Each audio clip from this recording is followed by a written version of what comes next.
Welcome back to another tech video. Today we're going to be going through your question, answering it, and hopefully finding that solution for you.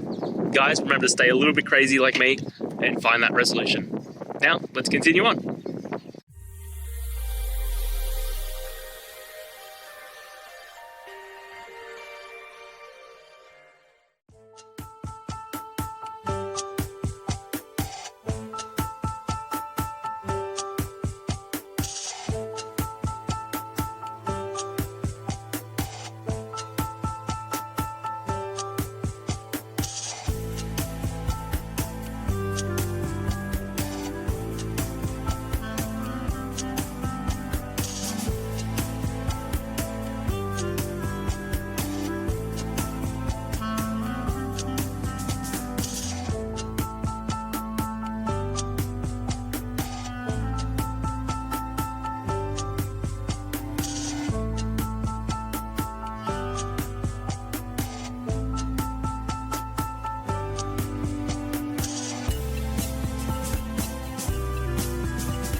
And that's it, guys. We've gone through, answered your questions, and hopefully found that solution that you're looking for.